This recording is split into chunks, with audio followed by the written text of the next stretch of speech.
Chapter 14 Norbert the Norwegian Ridgeback. Quirrell, however, must have been braver than they'd thought. In the weeks that followed, he did seem to be getting paler and thinner, but it didn't look as though he'd cracked yet. Every time they passed the third floor corridor, Harry, Ron, and Hermione would press their ears to the door to check that Fluffy was still growling inside. Snape was sweeping about in his usual bad temper, which surely meant that the stone was still safe. Whenever Harry passed Quirrell these days, he gave him an encouraging sort of smile, and Ron had started telling people off for laughing at Quirrell's stutter. Hermione, however, had more on her mind than the Philosopher's Stone. She had started drawing up revision timetables and color-coding all her notes. Harry and Ron wouldn't have minded, but she kept nagging them to do the same. "Hermione, the exams are ages away." 10 weeks, Hermione snapped. "That's not ages. That's like a second to Nicholas Flamel." "But we're not 600 years old," Ron reminded her. "Anyway, what are you revising for? You already know it all." "What am I revising for? Are you mad? You realize we need to pass these exams to get into the second year. They're very important. I should have started studying a month ago. I don't know what's got into me." Unfortunately, the teachers seemed to be thinking along the same lines as Hermione. They piled so much homework on them that the Easter holidays weren't nearly as much fun as the Christmas ones. It was hard to relax with Hermione next to you reciting the 12 uses of dragon's blood or practicing wand movements. Moaning and yawning, Harry and Ron spent most of the free time in the library with her, trying to get through all their extra work.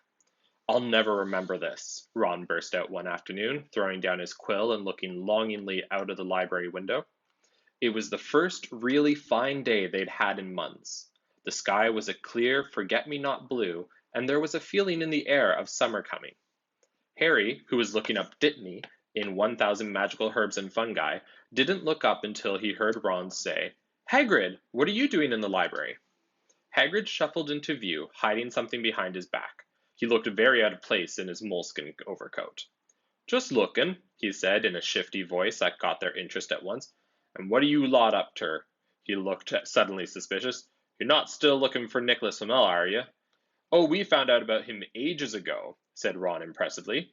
"And we know that what the dog's guarding. It's a philosopher's—" "Shh!" Hagrid looked around quickly to see if anyone was listening. "Don't go shouting about it. What's the matter with you?"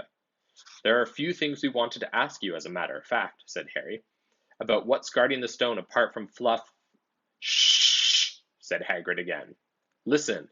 Come and see me later. I'm not promising I'll tell you anything, mind. But don't go rabbiting all about it in here. Students aren't supposed to know. They'll think I told you."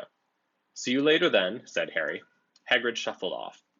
"What was he hiding behind his back?" said Hermione thoughtfully. "Do you think it had anything to do with the stone?" "I'm going to go see what section he was in," said Ron, who had had enough of working. He came back a minute later with a pile of books in his arms and slammed them down on the table. "Dragons!" he whispered. "Hagrid was looking up stuff about dragons. Look at these. Dragon species of Great Britain and Ireland, from egg to inferno, a dragon keeper's guide." "Hagrid's always wanted a dragon. He told me so the first time I ever met him," said Harry. "But it's against our laws," said Ron. "Dragon breeding was outlawed by the Warlocks' Convention of 1709. Everyone knows that. It's hard to stop muggles noticing us if we're keeping dragons in the back garden. Anyway, you can't tame dragons. It's dangerous. You should see the burns Charlie's got off wild ones in Romania." "But there aren't wild dragons in Britain," said Harry. "Of course there are," said Ron. "Common Welsh green and Hebridean blacks." That's an interesting word. No idea what it means. Just a breed of dragon. The Ministry of Magic has a job hushing them up, I can tell you. Our lot have to keep putting spells on muggles who spotted them to make them forget. "So what on earth's Hagrid up to?" said Hermione. When they knocked on the door of the gamekeeper's hut an hour later, they were surprised to see that all the curtains were closed. Hagrid called, "Who is it?" before he let them in, and then shut the door quickly behind them. It was stifling hot inside. Even though it was such a warm day, there was a blazing fire in the grate. Hagrid made them tea and offered them stout sandwiches, which they refused. "So, you want to ask me something?" "Yes," said Harry. There was no point beating around the bush. "We were wondering if you could tell us what's guarding the Philosopher's Stone apart from Fluffy." Hagrid frowned at him. "Of course I can," he said. "Number 1, I don't know myself. Number 2, You know too much already, so I wouldn't tell you if I could. The stone's here for a good reason. It was almost stolen out of Gringotts. I suppose you've worked that all out. Beats me how you even found out about Fluffy. Oh, come on, Hagrid. You might not want to tell us, but you do know. You know everything that goes on round here, said Hermione in a warm, flattering voice. Hagrid's beard twitched, and they could tell he was smiling. We only wondered who had done the guarding, really, Hermione went on. We wondered who Dumbledore had trusted enough to help him, apart from you.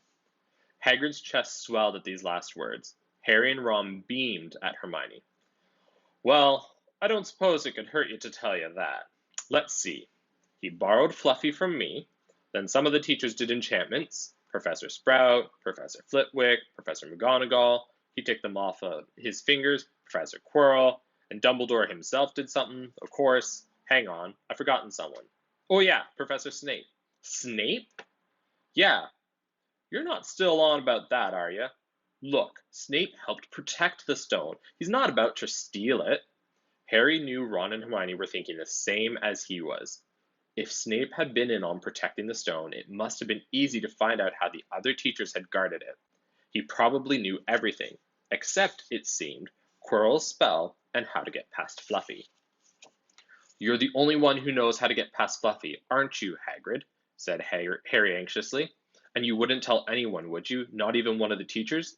Not a soul knows except me and Dumbledore, said Hagrid proudly. Well, that's something, Harry muttered to the others. Hagrid, can we have a window open? I'm boiling. Can't, Harry. Sorry, said Hagrid. Harry noticed him glance at the fire. Harry looked at it too. Hagrid, what's that? But he already knew what it was. In the very heart of the fire, underneath the kettle, was a huge black egg. Ah, said Hagrid, fiddling nervously with his beard. That's... Where did you get it, Hagrid? Said Ron, crouching over the fire to get a closer look at the egg. It must have cost you a fortune. Won it, said Hagrid. Last night. I was down in the village having a few drinks and got into a game of cards with a stranger. Think he was quite glad to get rid of it, to be honest. But what are you going to do with it when it's hatched? Said Hermione. Well, I've been doing some reading, said Hagrid, pulling a large book from under his pillow. Got this at a library. Dragon breeding for pleasure and profit. It's a bit out of date, of course, but it's all in here. Keep the egg in the fire, 'cause their mothers breathe on them. See, and when it hatches, feed it on a bucket of brandy mixed with chicken blood every half hour. And see here, how to recognize different eggs. What I got there's a Norwegian Ridgeback. They're rare, them. He looked very pleased with himself, but Hermione didn't. Hagrid, you live in a wooden house, she said. But Hagrid wasn't listening. He was humming merrily as he stoked the fire. So now they had something else to worry about. What might happen to Hagrid if anyone found out he was hiding an illegal dragon in his hut? Wonder what it's like to have a peaceful life, Ron sighed, as evening after evening they struggled through all the extra homework they were getting. Hermione had now started making revision tables for Harry and Ron too. It was driving them mad. Then, one breakfast time, Hedwig brought Harry another note from Hagrid. He had written only 2 words. It's hatching. Ron wanted to skip herbology and go straight down to the hut. Hermione wouldn't hear of it. Hermione, how many times in our lives are we going to see a dragon hatching? We've got lessons, we'll get into trouble, and that's nothing to what Hagrid's going to be in when somebody finds out about what he's doing. Shut up, Harry whispered. Malfoy was only a few feet away, and he had stopped dead to listen. How much had he heard? Harry didn't like the look on Malfoy's face at all. Ron and Hermione argued all the way to herbology, and in the end, Hermione agreed to run down to Hagrid's with the other 2 during morning break. When the bells sounded from the castle at the end of their lesson, the 3 of them dropped their trowels at once and hurried through the grounds to the edge of the forest. Hagrid greeted them, looking flushed and excited. It's nearly out, he ushered them inside. The egg was lying on the table. There were deep cracks in it. Something was moving inside. A funny clicking noise was coming from it. They all drew their chairs up to the table and watched with bated breath. All at once, there was a scraping noise and the egg split open. The baby dragon flopped onto the table. It wasn't exactly pretty. Harry thought it looked like a crumpled black umbrella. Its spiny wings were huge compared to its skinny jet body, and it had a long snout with wide nostrils, stubs of horns, and bulging orange eyes. It sneezed. A couple of sparks flew out of its snout. "Isn't he beautiful?" Hagrid murmured. He reached out a hand to stroke the dragon's head. It snapped at his fingers, showing pointed fangs. "Bless him, look, he knows his mummy," said Hagrid. "Hagrid," said Hermione, "how fast do Norwegian Ridgebacks grow exactly?" Hagrid was about to answer when the color suddenly drained from his face. He leapt to his feet and ran to the window. "What's the matter?" Someone was looking through the gap in the curtains. "It's a kid. He's running back up to school." Harry bolted to the door and looked out. Even at a distance, there was no mistaking him. Malfoy had seen the dragon. Something about the smile lurking on Malfoy's face during the next week made Harry, Ron, and Hermione very nervous. They spent most of their free time in Hagrid's darkened hut trying to reason with him. "Just let him go," Harry urged. "Set him free." "I can't," said Hagrid. "He's too little. He'd die." They looked at the dragon. It had grown 3 times in length in just a week. Smoke kept furling out of its nostrils. Hagrid hadn't been doing his gamekeeping duties because the dragon was keeping him so busy. There were empty brandy bottles and chicken feathers all over the floor. "I've decided to call him Norbert," said Hagrid, looking at the dragon with misty eyes. "He really knows me now. Watch! Norbert! Norbert! Where's Mummy?" "He's lost his marbles," Ron muttered in Harry's ear. "Hagrid," said Harry loudly, "give it a fortnight and Norbert's going to be as long as your house. Malfoy could go to Dumbledore at any moment." Hagrid bit his lip. I I know I can't keep him forever, but I just can't dump him. I can't." Harry suddenly turned to Ron. "Charlie," he said. "You're losing it too," said Ron. "I'm Ron, remember?" "No, Charlie, your brother Charlie, in Romania, studying dragons. We could send Norbert to him. Charlie can take care of him and then put him back in the wild." "Brilliant," said Ron. "How about it, Hagrid?" And in the end, Hagrid agreed that they could send an owl to Charlie to ask him. The following week dragged by. Wednesday night found Hermione and Harry sitting alone in the common room, long after everyone else had gone to bed. The clock on the wall had just chimed midnight when the portrait hole burst open. Ron appeared out of nowhere as he pulled off Harry's invisibility cloak. He had been down at Hagrid's hut, helping him feed Norbert, who was now eating dead rats by the crate. "It bit me," he said, showing them his hand, which was wrapped in a bloody handkerchief. "I'm not going to be able to hold a quill for a week. I tell you, that dragon's the most horrible animal I've ever met. But the way Hagrid goes on about it, you'd think it was a fluffy little bunny rabbit. When it bit me, he told me he off for frightening it. And when I left, he was singing it a lullaby." There's a tap on the dark window. "It's Hedwig," said Harry, hurrying to let her in. "She'll have Charlie's answer." The 3 of them put their heads together to read the note. "Dear Ron, how are you? Thanks for the letter. I'd be glad to take the Norwegian Ridgeback, but it won't be easy getting him here. I think the best thing will be to send him over with some friends of mine who are coming to visit next week. Trouble is, they mustn't be seen carrying an illegal dragon. Could you get the Ridgeback up to the tallest tower at midnight on Saturday? They can meet you there and take him away while it's still dark. Send me an answer as soon as possible. Love, Charlie." They looked at each other. "We've got the invisibility cloak," said Harry. "It shouldn't be too difficult. I think the cloak's big enough to cover 2 of us and Norbert." It was a mark of how bad the last week had been that the other 2 agreed with him. Anything to get rid of Norbert and Malfoy. There was a hitch. By next morning, Ron's bitten hand had swollen to twice its usual size. He didn't know whether it was safe to go to Madame Pomfrey. Would she recognize a dragon bite? By the afternoon, though, he had no choice. The cut had turned a nasty shade of green.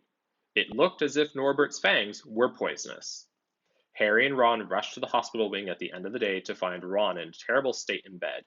"It's not just my hand," he whispered, "although that feels like it's about to fall off. Malfoy told Madame Pomfrey he wanted to borrow one of my books so he could come and have a good laugh at me. He kept threatening to tell her what really bit me. I've told her it was a dog, but I don't think she believes me. I shouldn't have hit him at the Quidditch match. That's why he's doing this." Harry and Hermione tried to calm Ron down. "They'll all be over at midnight on Saturday," said Hermione, but this didn't soothe Ron at all. On the contrary, he sat bolt upright and broke into sweat. "Midnight on Saturday," he said in a hoarse voice. "Oh no! Oh no! I've just remembered. Charlie's letter was in that book Malfoy took. He's going to know we're getting rid of Norbert." Harry and Hermione didn't have a chance to get an answer. Madame Pomfrey came over at that moment and made them leave, saying Ron needed sleep. It's too late to change the plan now, Harry told Hermione. We haven't got time to send Charlie another letter, and this could be our only chance to get rid of Norbert. We'll have to risk it. And we have got the invisibility cloak. Malfoy doesn't know about that. They found Fang the boarhound sitting outside with a bandaged tail when they went to tell Hagrid, who opened a window to talk to them. I won't let you in, he puffed. Norbert's at a tricky stage. Nothing I can't handle. When they told him about Charlie's letter, his eyes filled with tears, although that might have been because Norbert had just bitten him on the leg. Arrgh! It's all right, he only got my boot. Just playing. He's only a baby after all. The baby banged its tail on the wall, making the windows rattle. Harry and Hermione walked back to the castle, feeling Saturday couldn't come quickly enough. They would have felt sorry for Hagrid when the time came for him to say goodbye to Norbert if they hadn't been so worried about what they had to do. It was a very dark, cloudy night, and they were a bit late arriving at Hagrid's hut because they had to wait for Peeves to get out of the way in the entrance hall, where he'd been playing tennis against the wall. Hagrid had Norbert packed and ready in the large crate. He's got lots of rats and some brandy in the journey, said Hagrid in a muffled voice, and I packed his teddy bear in case he gets lonely. From inside the crate came ripping noises that sounded to Harry as though Teddy was having his head torn off. Bye-bye, Norbert, Hagrid sobbed as Harry and Hermione covered the crate with the invisibility cloak and stepped underneath it themselves. Mummy will never forget you. How they managed to get the crate back up to the castle, they never knew. Midnight ticked nearer as they heaved Norbert up the marble staircase in the entrance hall and along the dark corridors. Up another staircase, then another. Even one of Harry's shortcuts didn't make the work much easier. Nearly there, Harry panted as they reached the corridor beneath the tallest tower. Then, a sudden movement ahead of them made them almost drop the crate. Forgetting that they were already invisible, they shrank into the shadows, staring at the dark outlines of two people grappling with each other 10 feet away. A lamp flared. Professor McGonagall, in a tartan dressing gown and a hairnet, had Malfoy by the ear. Detention! She shouted, and 20 points from Slytherin. Wandering around in the middle of the night? How dare you! You don't understand, Professor. Harry Potter's coming. He's got a dragon. What utter rubbish! How dare you tell such lies? Come on, I shall see Professor Snape about you, Malfoy. The steep spiral staircase up to the top of the tower seemed the easiest thing in the world after that. Not until they'd stepped out into the cold night air did they throw off the cloak, glad to be able to breathe properly again. Hermione did a sort of jig. Malfoy's got detention. I could sing. Don't, Harry advised her. Chuckling about Malfoy, they waited. Norbert thrashing about in his crate. About 10 minutes later, 4 broomsticks came swooping down out of the darkness. Charlie's friends were a cheery lot. They showed Harry and Hermione the harness they'd rigged up so they could suspend Norbert between them. They all helped buckle Norbert safely into it, and then Harry and Hermione shook hands with the others and thanked them very much. At last, Norbert was gone. They slipped back down the spiral staircase, their hearts as light as their hands, now that Norbert was off them. No more dragon. Malfoy in detention. What could spoil their happiness? The answer to that was waiting at the foot of the stairs. As they stepped into the corridor, Filch's face loomed suddenly out of the darkness. Well, well, well, he whispered. We are in trouble. They'd left the invisibility cloak on top of the tower. And that ends chapter 14, Norbert the Norwegian Ridgeback. Hopefully my reading it helped, and if you have any questions, comments, or concerns, as usual, let me know. Have a great one. Bye.